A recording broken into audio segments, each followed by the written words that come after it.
O número misterioso, por vezes assustador. Mas qual é o verdadeiro significado? Você sabe? Vamos às ruas de São Paulo para saber qual é o significado do número 666. Para mim, nenhum. Não entendo. Não sei. Ah, eu não sei, viu? Diz que tem, né? Diz que é da besta, não sei se é.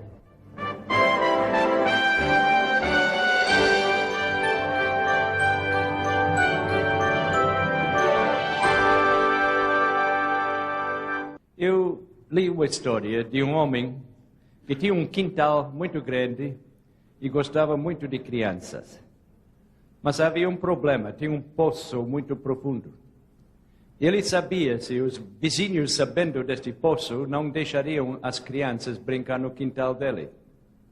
Portanto, ele pegou muito capim e cobriu a boca do poço para ninguém saber. E as crianças foram lá e uma criança caiu no poço e morreu. Porque ele havia escondido o perigo. Como ministro do Evangelho, eu não tenho essa opção. Eu sinto grande responsabilidade de falar a verdade e somente a verdade. Nós, nas últimas noites, temos colocado as pedras fundamentais, mas agora não estamos falando mais em assuntos tão leves. Nós agora não estamos mais servindo mingau de criança. Agora estamos entrando na carne. Agora estamos entrando em coisas mais difíceis. Mas eu creio que as pessoas que assistiram até agora estão em condições de apreender. Alguém gostaria que eu escondesse a verdade? O que acham? Seria bom que eu colocasse um capim sobre a boca do poço? Acho que ninguém gostaria disso. Eu ouvi falar de um médico que um dia sabia que a pessoa estava com câncer, mas disse, não, você não tem nada, é um resfriado, vai passar. Mas era uma mentira. A pessoa foi enganada. Não vamos fazer isso. Oremos a Deus. Pai nosso que estás nos céus, nessa noite te agradecemos o privilégio de estarmos unidos aqui na tua presença. Este santo e bom lugar. Milhares e milhares de pessoas estão conosco em muitos lugares. Hoje, ao abrir a tua palavra, sabemos que o inimigo ficará furioso. O inimigo não fica contente quando mostramos a verdade.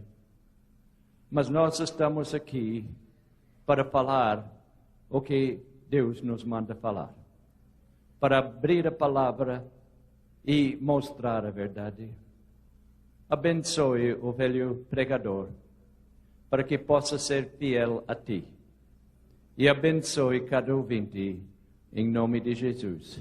Amém. No domingo passado, nós falamos um pouco sobre uma profecia dos 3 anjos. E ali no terceiro anjo falou no sinal da besta, na testa ou na mão. Muitas pessoas ficam curiosas. O que quer dizer tudo isso? Nós vamos ler alguma coisa que a Bíblia nos fala nesse assunto. Lendo aqui, vi emergir do mar uma besta que tinha 10 chifres e 7 cabeças, e sobre os chifres 10 diademas, e sobre as cabeças nomes de blasfêmia. O que quer dizer isso? Vamos examinar este assunto que encontramos em Apocalipse 13, em Daniel 7, nos escritos do apóstolo Paulo, e também nos escritos do apóstolo João, e em outros lugares na Bíblia. Vamos nos lembrar o que o Dr. Joel Sarli falou na classe bíblica. Porque é uma besta não quer dizer que é ruim. Besta simplesmente é a tradução da palavra animal. Mas hoje queremos ver um assunto que ouvimos falar muito. Sabemos que um animal, na linguagem profética, estudamos isso na primeira semana, quer representar um reino ou um poder político. É sempre que representa isso. Podíamos dar muitas passagens para mostrar isso, mas vamos ler somente uma passagem que encontramos que explica isso em Daniel, capítulo 7, versículo 17. Diz: estes grandes animais, que são quatro reis que se levantarão da terra. Um animal representa um reino ou um poder político. Nós queremos descobrir hoje à noite quem é o anticristo. Quem é o que a Bíblia chama a ponta pequena, ou o mistério da iniquidade, ou a besta, ou animal de Apocalipse 13. Mais uma vez, não vamos usar a opinião humana. A Bíblia é bastante clara sobre este assunto.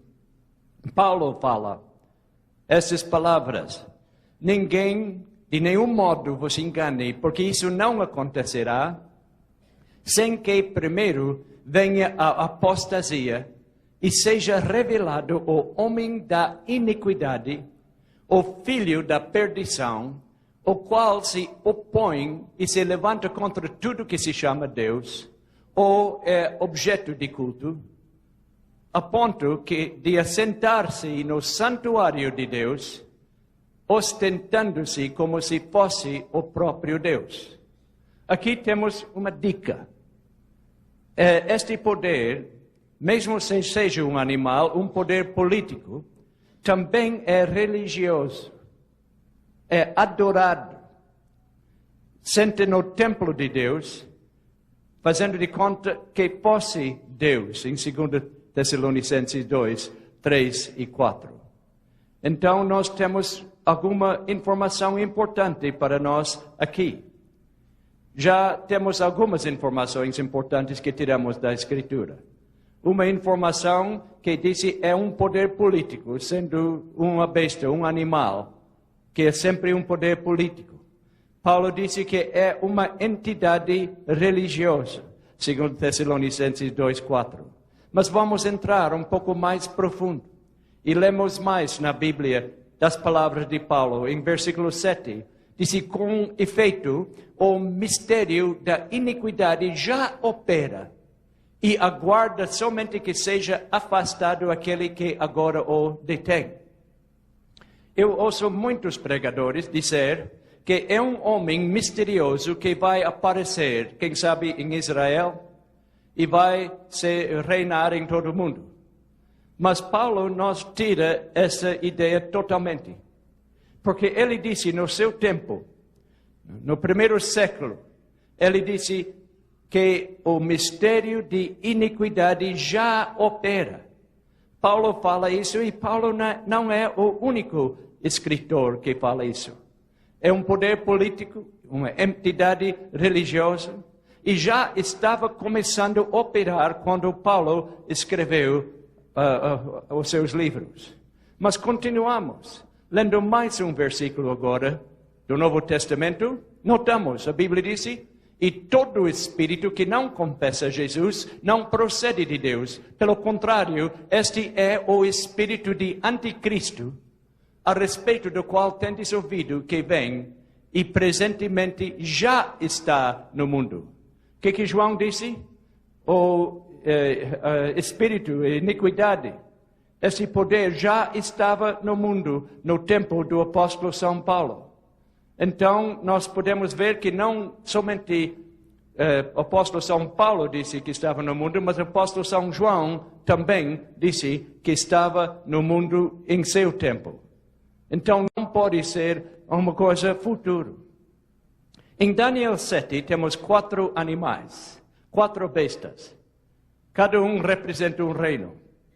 Temos um leão, depois um urso, que fica mais de um lado, com 3 costelas de ferro na boca. Temos um leopardo com 4 asas. E depois temos um animal que assustou o profeta, não achou nenhum nome, um animal sem descrição. E quando comparamos Escritura com Escritura, descobrimos alguma coisa interessante. Já lemos e vamos repetir Daniel 7:17, que disse que estes animais são 4 reis que se levantarão na terra. Eram reis futuros no tempo quando Daniel escreveu. As pessoas que assistiram à primeira conferência se lembram que nós estudamos a estátua de Nabucodonosor. Tinha a cabeça de ouro e esta cabeça representava Babilônia. Em Daniel 7 temos mesmo os 4 reinos. Em vez de ter a cabeça de ouro, agora é um leão. O leão que é o rei dos animais, considerado o mais forte dos animais. Também representava Babilônia. Nós vamos andar rápido porque o assunto é profundo. Esta simplesmente é uma recapitulação. Em Daniel 2, os peitos e braços da imagem representava Medo-Pérsia. Em Daniel 7, temos o urso. O leão é mais forte do que o urso, como o ouro era mais forte do que a prata. Este urso tinha 3 costelas na boca, e estava mais de um lado para o outro. Aqui temos Medo-Pérsia, 2 reinos, um mais forte que o outro, e as 3 províncias da Pérsia representadas. Voltando para a estátua de Daniel 2, temos o ventre de bronze, representava Grécia. Grécia estava representada com o leopardo com 4 cabeças, os 4 generais do Alexandre o Grande, com 4 asas, mostrando a velocidade em que Alexandre conquistou o mundo. Então vamos para as pernas de ferro. Na imagem de Daniel 2 representava Roma. Em Daniel 7 é um animal sem descrição, representando o mesmo reino.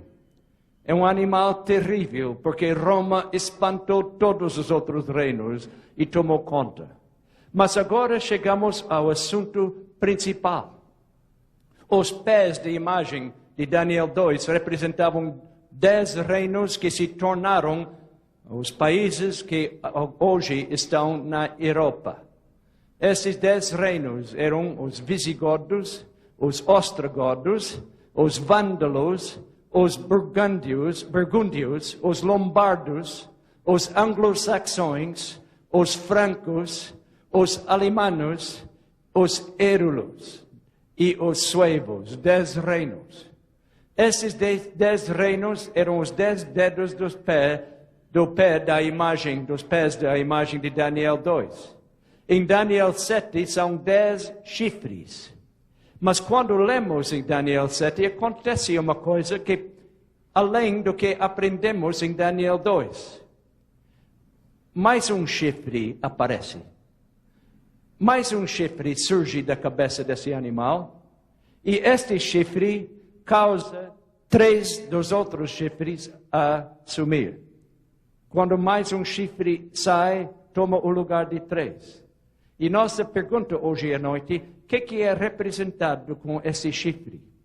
A Bíblia se fala com o homem, tem grande poder. É isso que queremos descobrir hoje à noite. Quem é esta ponta ou este chifre pequeno? A ponta pequena. E mais uma vez, eu não vou dar a resposta. Nós vamos diretamente para a Bíblia para a resposta. A Bíblia dá 7 dicas ou 7 características para nós saber. Dá muito mais. Dá mais de 25, mas nós temos só tempo para 7 hoje à noite. Mas 7 já vai abrir essa verdade para nós. É como uma chave que tem 7 cortes. E esta chave abre a fechadura. Todos eles têm que dar certo. Nós vamos ver as 7 características. Em primeiro lugar, já estudamos que é um poder religioso e político. é uma igreja, mas é também uma nação. Não é uma igreja qualquer. É uma igreja que também tem poder político. Em segundo lugar, nós lemos que esta ponta pequena causa 3 outros pontos a cair. Este chifre causa 3 outros chifres de cair. Então, sabemos que para isso dar certo, 3 das nações da Europa teriam que cair pelo poder religioso e poder político. Em terceiro lugar, a Bíblia disse sobre este chifre, ou este anticristo, que vai cometer o pecado de blasfêmia. E nós vamos fazer uma pausa aqui. Porque se eu perguntar 10 pessoas aqui o que é blasfêmia, posso ter 10 respostas diferentes. E se eu for para Canadá, a resposta será diferente do que no Brasil. E se eu for para a Europa, vai ser diferente ainda. Eu não estou procurando uma definição brasileira de blasfêmia. Eu quero o que a Bíblia quer dizer. E nós vamos ler duas passagens bíblicas. 2 passagens que Jesus fala, que nos ajudam a compreender o que é. A Bíblia diz em Apocalipse 13, versículo 6, e abriu a boca em blasfêmias contra Deus, para lhe difamar o nome e difamar o tabernáculo, a saber, os que habitam no céu. O que quer dizer esta palavra blasfêmia? Vamos então para a Bíblia. Em primeiro lugar, vamos para o Evangelho de São João, onde teremos uma definição. Jesus está falando e Jesus fez uma declaração. Ele disse, eu e o Pai somos um. Vamos parar aqui um pouco. Se eu falasse que eu sou igual a Deus, isso seria blasfêmia, porque eu não sou. Jesus falou, mas ele tinha todo o direito de falar. Porque ele era igual a Deus como sendo um dos 3 da Trindade. Por isso disse, eu e o Pai somos um. Novamente pegaram os judeus em pedras para lhe atirar. Disse-lhes Jesus, tenho-vos mostrado muitas obras boas da parte do Pai. Tenho mostrado muitas obras boas da parte do Pai, por qual delas me apedrejais? Responderam-lhe os judeus, não é por obra boa que te apedrejamos, e sim por causa de blasfêmia. O que quer dizer blasfêmia? Lemos as próximas palavras. Virando a página para a próxima parte agora. Pois sendo tu homem, te fazes Deus a ti mesmo. Na Bíblia, o Velho Testamento diz que qualquer ser humano que procurasse ser Deus, teria que ser apedrejado por blasfêmia. Se fosse qualquer outra pessoa que fizesse esta declaração, ele teria, pela lei dos judeus, ser apedrejado. Porque Jesus era diferente. Porque Jesus é divino. A Bíblia define blasfêmia como um ser humano que quer se fazer de Deus, que quer pretender-se ser Deus. Vamos olhar mais uma definição da Bíblia. Mais uma vez, Jesus está falando, ele curou um homem que estava doente. Vendo-lhes a fé, Jesus disse ao paralítico, homem, estão perdoados os teus pecados.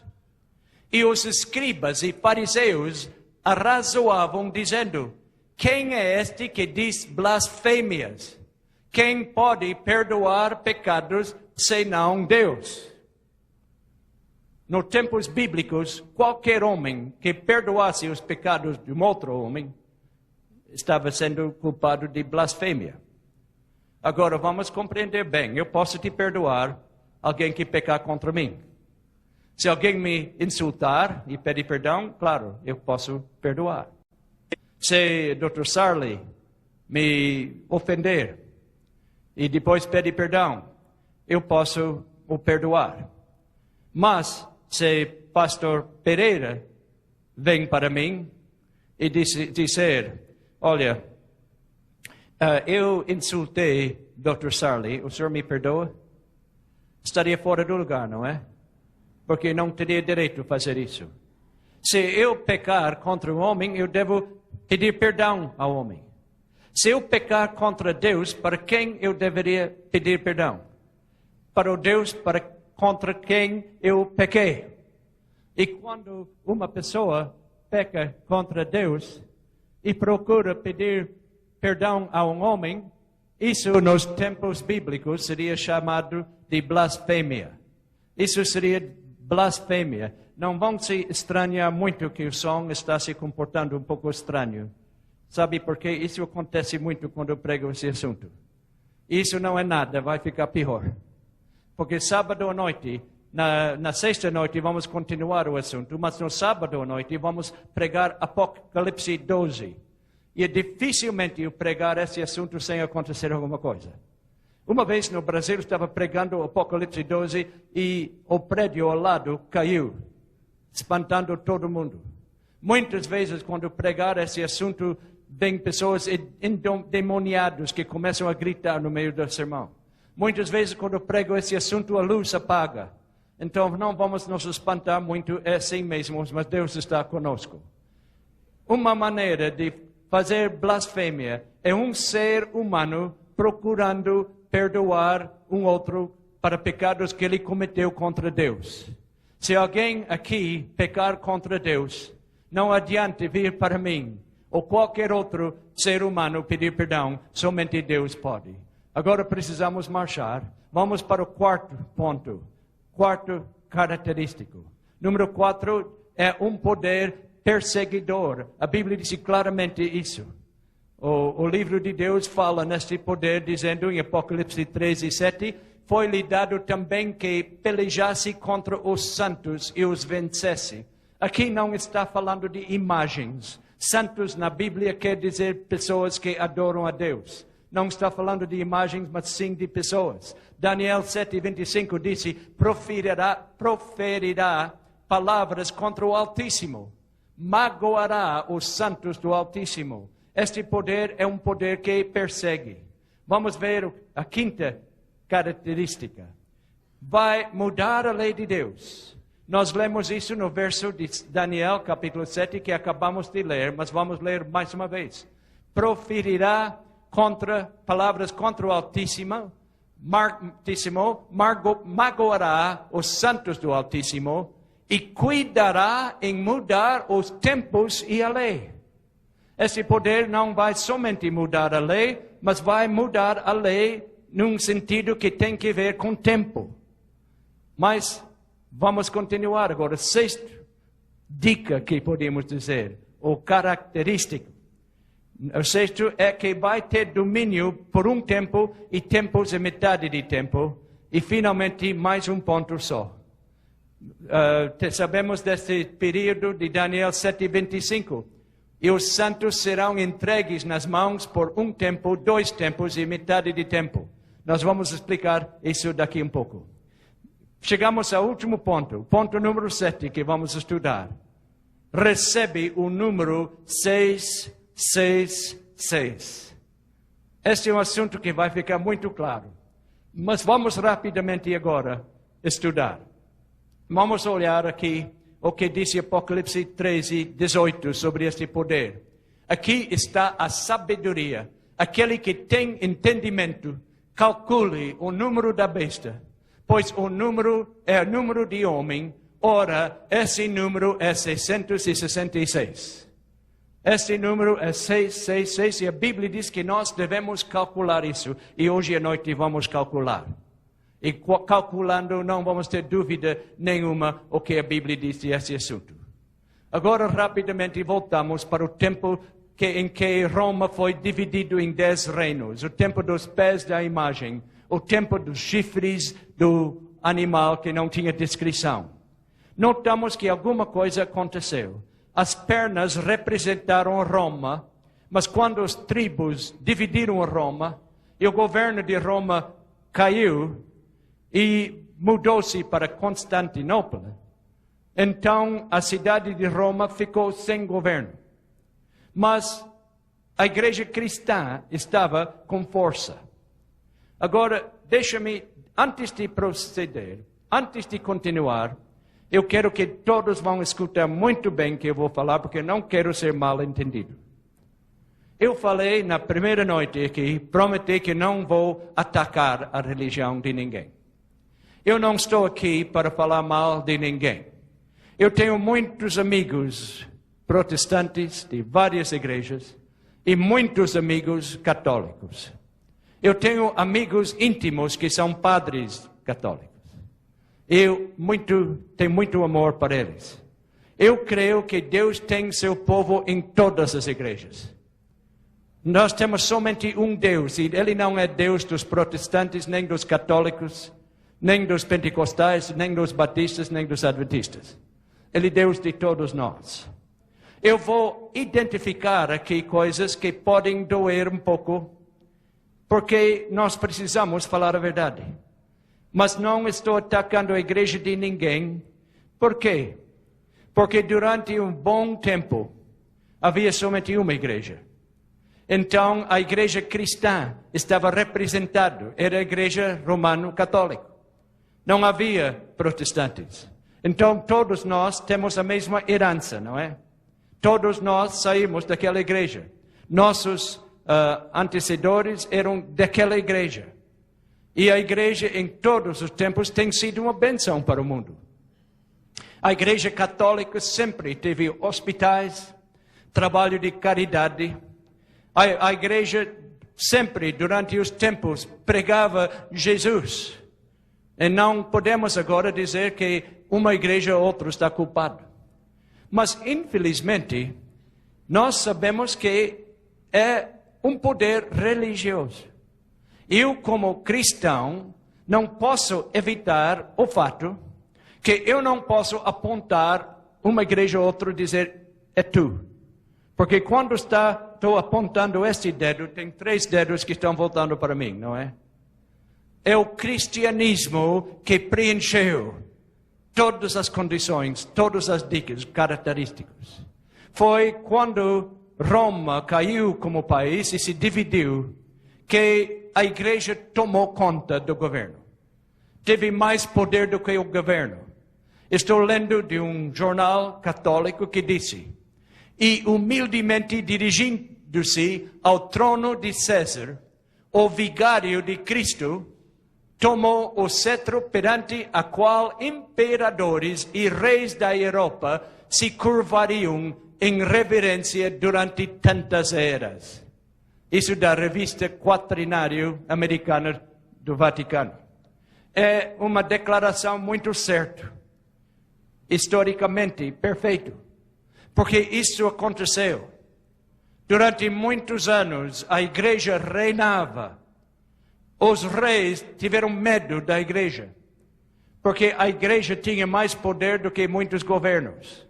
E tinha exércitos mais fortes do que muitos governos.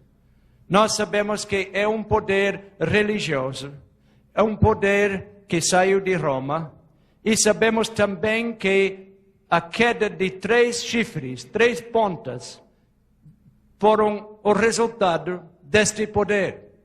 Vamos olhar a história um pouco. É uma história muito fascinante. Nos primeiros séculos do cristianismo, um homem chamado Arius entrou em controvérsia contra a igreja católica. Arius ensinou umas doutrinas falsas. Hoje, quando alguém ensina essas doutrinas, chamamos ele de ariano, seguidor de Arius. E tem muitas pessoas que ainda ensinam. Em primeiro lugar, ele ensinou que Cristo não foi divino, que Cristo simplesmente era um anjo, um ser criado. Em segundo lugar, ele negou a personalidade do Espírito Santo, dizendo que não era uma pessoa, era somente um poder ativo de Deus. E algumas pessoas ainda ensinam isso. A Igreja Católica Romana, graças a Deus, defendeu a verdade. Disse, nós não podemos ensinar esses erros, porque a Igreja sempre aceitava a divindade de Cristo. e a personalidade do Espírito Santo. Mas aconteceu uma coisa desagradável. A igreja defendeu a verdade, mas não bem da maneira que Deus disse que devemos defender a verdade. Se você não concordar comigo, eu posso não concordar, mas eu não tenho o direito de forçar ninguém. A igreja mandou exércitos acabar com os arianos. E 3 dos países que saíram de Roma foram completamente destruídos. 3 poderes arianos foram destruídos. Os ostrogodos em 493, os vândalos em 534 e os érulos em 538. Essas nações não existem mais. O mapa da Europa foi mudado.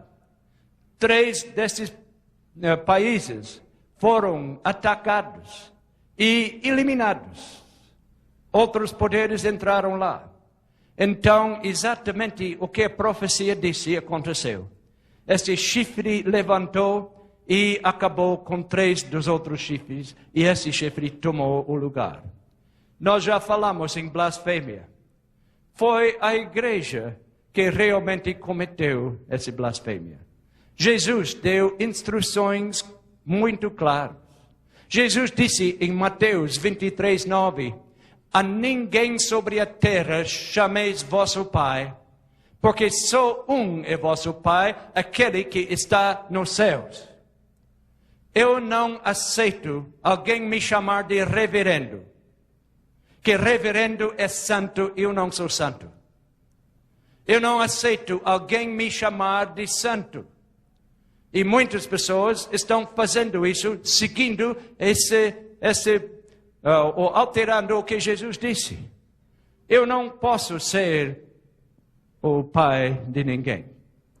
Espiritualmente não. Deus é nosso pai. Infelizmente, a igreja tem errado. O ser humano tem errado. Muitas vezes tem tomado poderes que não pertencem a um homem. Notamos uma declaração feita pela igreja cristã. Seres humanos que erraram. Esse foi publicado, disse, o mestre supremo na igreja é o pontífice romano. Para haver harmonia, requer-se submissão completa à obediência à vontade da igreja e do pontífice romano como ao próprio Deus. Eu creio que devemos ter respeito para os líderes da igreja. Eu creio que um líder da igreja pode ser maravilhoso, pode ser muito carismático, pode ser muito bom cristão e pode amar a Deus e Deus ama ele, mas nenhum ser humano pode tomar o lugar de Deus. Isso é blasfêmia. Disse Leo 8, em 1894, nós, os papas, ocupamos na terra o lugar do Deus Todo-Poderoso. Ninguém na terra pode ocupar o lugar de Deus Todo-Poderoso. O Julius II, falando dos papas, disse, tu és o pastor, tu és o médico, és o governador, tal qual o mordomo, e finalmente tu és outro Deus na terra. Eu chamar alguém de Deus na terra que não é Deus é blasfêmia. A Bíblia é totalmente clara sobre isso. Lucius Parares disse, o Papa é chamado Santíssimo porque ele corretamente é considerado como tal. Somente o Papa é o vigário de Cristo, que é a fonte de toda santidade. O Papa pode ser um homem maravilhoso. Ele pode ser o maior líder do mundo. Mas ele não é a fonte de toda santidade. Somente Deus do céu é esta fonte. A blasfêmia, infelizmente, foi cometido pelas pessoas antigas de onde eu recebi a minha mensagem. Pelos nossos antepassados. É um poder perseguidor. E rapidamente vamos ver o que podemos dizer sobre isso. Quando na igreja cristã primitiva, Eles não acreditavam em violência. Acreditavam na santidade da vida humana.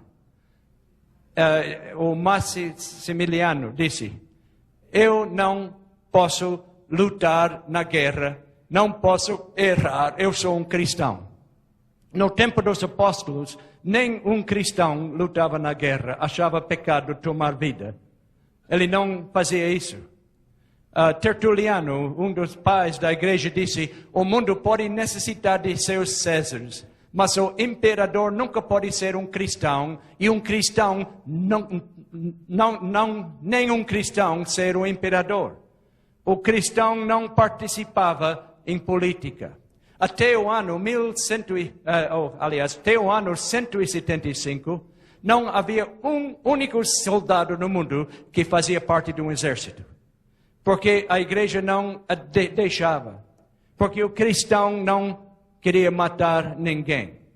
No ano 476, as coisas mudaram tanto. Por um edito de Teodósio, somente cristãos podiam estar no exército. Quem não era cristão não podia lutar no exército. Leo o Grande, 440 a 461, o Papa elogiou um imperador por torturar e executar hereges em favor da igreja. Qualquer pessoa que não concordava com a igreja foi torturado e às vezes morto. Agostinho não aprovou da matança ou tortura dos hereges, mas aprovou que fossem ajudados a encontrar o trilho certo com uma ou duas pancadas fortes. Batiam nas pessoas que não obedeciam o que a igreja disse, mas depois ficou muito pior. O Inocente IV disse, os hereges não têm qualquer direito, eles podem ser torturados sem escrúpulo. Como traidores ao Estado, eles colocaram-se além da misericórdia da lei e devem ser mortos. E por isso, milhões de cristãos morreram. Morreram porque eles não obedeceram à igreja. Gregório IX, em 1227, disse, é melhor que 100 pessoas inocentes morram do que um herege ser liberto. É o dever de cada católico perseguir hereges. Elvira del Campo foi torturada e morta em 1568. Ela foi pendurada e torturada dias e finalmente morta. Qual foi o crime dessa senhora? Ela fez 2 pecados contra a igreja muito sérios. Ela recusou comer carne de porco, que ela não gostou. E ela trocava as suas roupas íntimas ao sábado. E por isso ela foi torturada e morta pela igreja. Só por esses crimes terríveis que eles achavam. O que tornava uma pessoa digna de tortura e morte? Tinha várias coisas. Comer carne às sextas-feiras. Pessoas podem ir para a cadeia e morrer. Esquecer-se de comemorar a Páscoa. Eles podiam morrer por esse motivo. Ler a Bíblia. Durante muitos séculos, a igreja proibiu pessoas a ler a Bíblia. Dizer que é pecado perseguir. E também falar mal de um sacerdote. Todas essas coisas foram motivos de tortura. E muitas pessoas foram queimados vivos, amarrados numa estaca e mortos por esses crimes. E era contra a lei ler a Bíblia. Milhões de pessoas morreram só pelo crime de ler a Bíblia. A Bíblia era proibida. Eu tenho visitado o Vale dos Valdenses, na Itália, onde uma nação quase total foi eliminada. Homens, mulheres e crianças, porque eles insistiram em ler a Bíblia. Não é triste quando a igreja cristã pode chegar a este ponto? Certamente houve perseguição, como a Bíblia disse. Agora, uma coisa um pouco mais profunda, um pouco mais difícil, mas uma coisa maravilhosa. Primeiro, a Bíblia disse que esse poderia mudar os tempos e a lei. Nós sabemos que na Bíblia, qualquer Bíblia, Bíblia católica, os 10 mandamentos são iguais, não tem variação. Ou nós sabemos que o segundo mandamento em todas as Bíblias diz: não farás para ti imagem de escultura. Fala contra as imagens.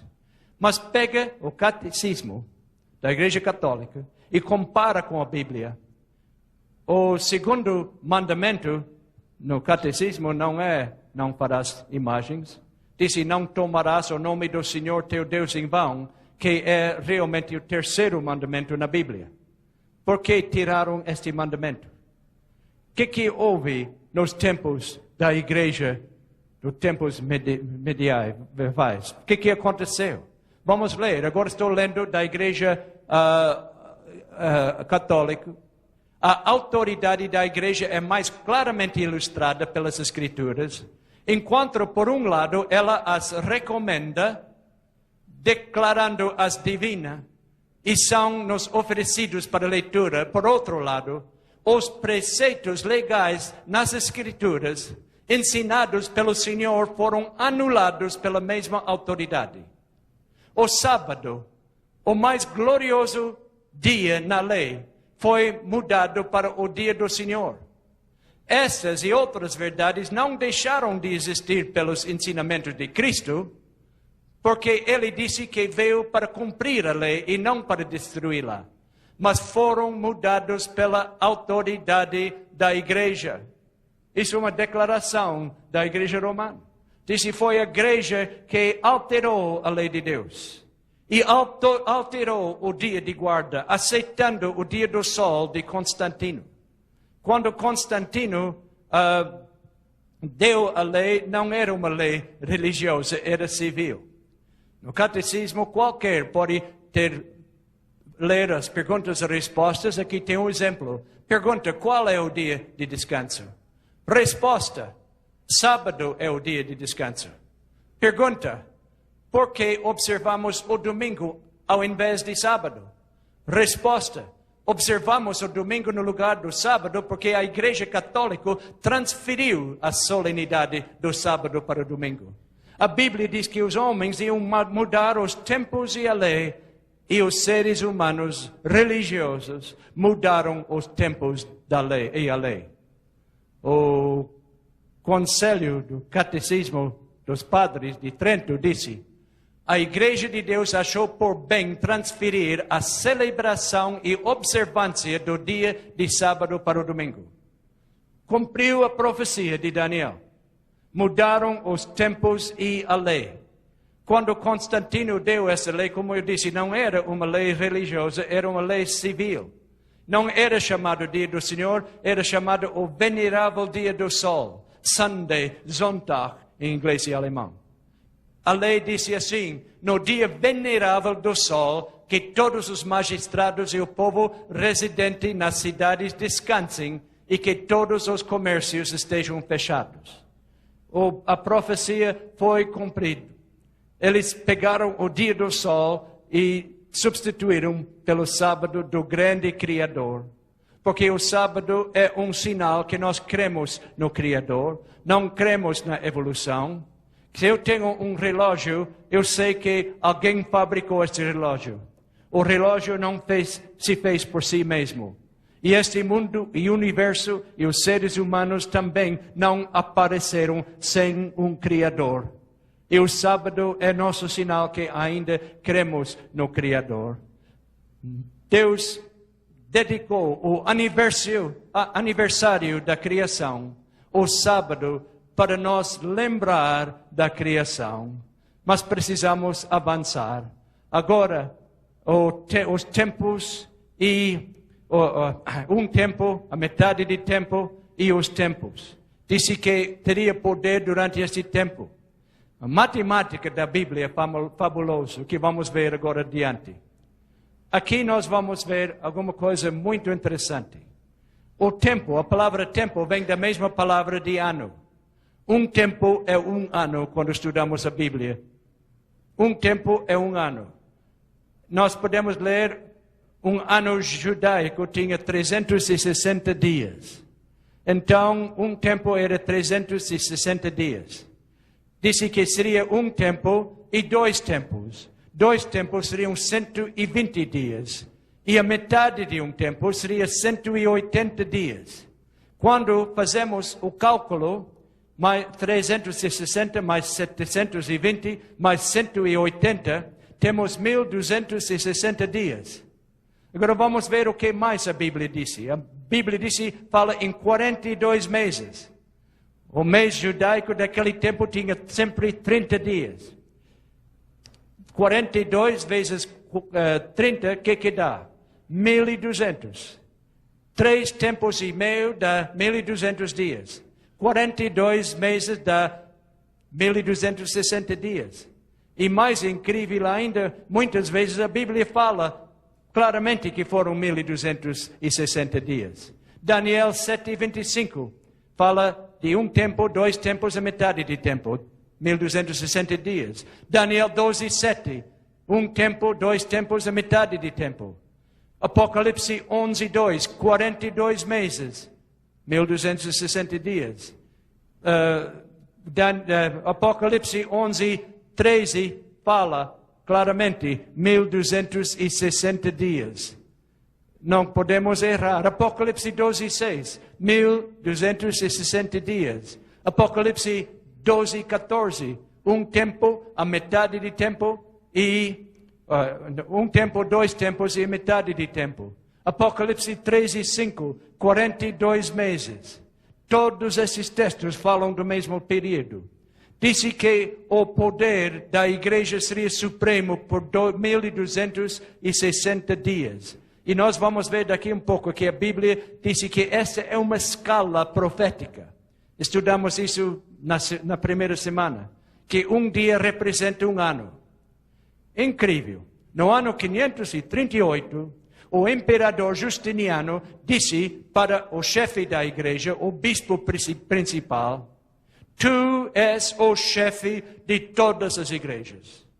E ele se tornou chefe de tudo. Este foi o começo, o que nós chamamos hoje do sistema de ter Papa. Antes disso não existia. Alguém pode dizer que o primeiro Papa foi São Pedro? Não foi. São Pedro estava casado. Pelo menos tinha sogro. É muito difícil ter sogra sem ser casado, não é? Se eu não fosse casado, eu não queria ter sogro. São Pedro nunca foi primeiro Papa, ele não era chefe da igreja. São Tiago era a pessoa, o moderador. Mas foi no ano 538, quando o chefe da igreja recebeu poder supremo. E começou um tempo que os historiadores chamam a Idade Escura. Por que a Idade Escura? Porque foi naquele tempo que a Bíblia foi proibida. A Bíblia é a luz do mundo. E sem a Bíblia há escuridão. Quanto tempo será que durou este tempo que chamamos Idade Escura? A Bíblia diz que seria 1.260 anos. As pessoas que conhecem a matemática, eu vou convidar a pegar o número 538 na sua cabeça e aumenta com 1.260. O que acontece? Nós chegamos a um número que é 1.798. Exatamente 1.260 anos. Agora, a Bíblia não erra. Se tivesse sido 1797 ou 1799, não seria certo. Porque a Bíblia é exata. Porque foi exatamente neste ano que Napoleão, na Revolução Francesa, mandou o seu general Berthier prender o Papa Pio VI, colocar na cadeia onde ele morreu, e o poder foi quebrado. Não havia mais perseguição depois disso. Exatamente como a Bíblia disse, durou exatamente 1.260 dias. Como sabemos que cada dia é um ano? Vou ler somente 2 trechos que não temos tempo para mais. O livro de Números 14:34 diz: segundo o número dos dias em que espiasses a terra, 40 dias, cada dia representando um ano. Nas profecias, um dia representa um ano. Também o livro de Ezequiel 4:6 diz: cada dia por um ano. A profecia é certa, meus amigos. A profecia não varia, não falha. A profecia não é 99% certo. Não é 99,9% certo. É totalmente certo. Agora mais um ponto muito importante e último. Qual é o número? Durante os primeiros séculos, depois de 538, a igreja tomou um título para o Papa que era vigário. Já ouviu falar nessa palavra? Vigário. O que quer dizer? Em latim, vicarius. Diz vigário do Filho de Deus. Vicarius quer dizer que toma o lugar dele.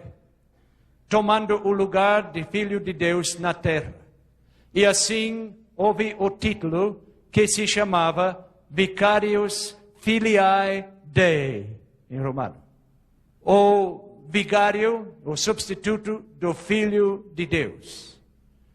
Agora, se eu tivesse tempo, eu faria o que eu vou fazer agora em muitas línguas. Funciona na língua romana, funciona na língua grega e funciona em muitos outros, até italiano. Mas como Vicarius Filiae Dei é um termo romano, vamos usar números romanos. Então, todos que conhecem um pouco dos números romanos podem me ajudar. O título começa com V. Que número é V nos números romanos? Parece que todos estão concordando que é 5. E o I? 1. O C? 100. O A? Não tem valor, que não existe nos números romanos. O R também não. O I? 1. O U, se viu para Roma até hoje, o U e o V nas letras romanas eram iguais. Então, U, o V é sempre igual. O U, o V é 5. E o S? Nada. Aqui podemos somar, temos 112. Agora o F, o que representa? Não tem valor. O I? 1. O L? 50. O I? 1. O I? 1. Na segunda palavra, filiae, chega a 53. Agora a última palavra, D. O D quanto é? O D quanto é? 500. O E não é nada. O I é 1. Então aqui podemos somar esses três números e temos 501. Agora vamos fazer o título. A Bíblia diz: calcula o número. Vamos calcular. 112 mais 53 mais 501. 3 mais 2 mais 1 é 6. 5 mais 1 é 6. 5 mais 1 é 6. Todos os pontos concordam. Não tem dúvida. Qual é este sinal na cabeça ou na mão? Teremos que deixar isso para sexta-feira. Não temos mais tempo hoje. Mas, meus amigos, a Bíblia não falha. A Bíblia está sempre certa. E nós queremos apresentar somente a Bíblia. E a coisa importante para cada pessoa hoje à noite, não é tão importante saber quem é a besta. Eu tenho mais interesse no Cordeiro. Jesus é nosso líder. E nós precisamos seguir a Jesus. E nós podemos identificar esses poderes que vai nos ajudar a compreender as profecias. Ficarão maravilhados na sexta-feira. Como a Bíblia é certa. Vocês verão os manchetes dos nossos jornais indicando que a Bíblia não falha. Mas hoje eu não posso terminar sem falar um pouco mais no Cordeiro. Eu quero convidar a todos de ter o Cordeiro no seu coração, Jesus Cristo. Aceita Cristo, a única segurança. O grande pregador Moody, em Chicago, estava pregando uma noite. Ele viu as pessoas escutando com muito cuidado. E ele disse: nós vamos terminar a reunião. Eu não vou dar oportunidade para ninguém aceitar Cristo hoje. Mas na semana que vem teremos outra reunião. E lá eu darei a oportunidade. Ele não terminou de dizer essas palavras quando alguém gritou: incêndio! E houve um incêndio de Chicago. que matou muitas pessoas. Uma grande parte da cidade de Chicago foi incendiado. 23 anos mais tarde, Moody estava pregando para uma outra congregação. Ele disse essas palavras. Disse, há 23 anos cometi o maior erro da minha vida. Dei a uma audiência o período de uma semana para decidir o que fariam com Jesus. Ele disse, olhando para essa congregação, não encontrei uma só alma para quem preguei naquela noite. E ele disse mais, nunca mais verei essas pessoas até o dia do juízo, quando eles se levantarão contra mim. Então ele fez a conclusão. Ele disse, preferiria ter a minha mão direita cortada do que dar outra audiência, uma semana na qual decidir o que fazer com Jesus. Por isso, eu preciso dizer agora, Jesus quer entrar no teu coração. Ele está pedindo entrada. Qual será a sua resposta? Entrada, Jesus quer em teu coração, porque não lhe abres então. Não deixes que nada lhe ocupe o lugar. Que resposta hoje vais dar? Vezes sem conto esperado ele tem, e agora és que espera também. A ver se lhe queres a porta franquear. Oh, quanto almeja ele entrar. Pai nosso que estás nos céus, Tu estás batendo a porta de cada coração. Enquanto estamos aqui, com cabeças inclinadas em oração, eu quero dar uma oportunidade. Não posso deixar para amanhã, pode ser tarde demais. Alguém aqui ouvindo minha voz, que nunca se dedicou totalmente a Cristo, que quer seguir a Cristo em todos os pontos que a Bíblia ensina, pode levantar a sua mão agora. Que Deus abençoe. Muitas mãos estão sendo levantadas. Que Deus abençoe cada um. Que Deus dá grande alegria e poder a todos. Pai nosso, te agradecemos essas decisões.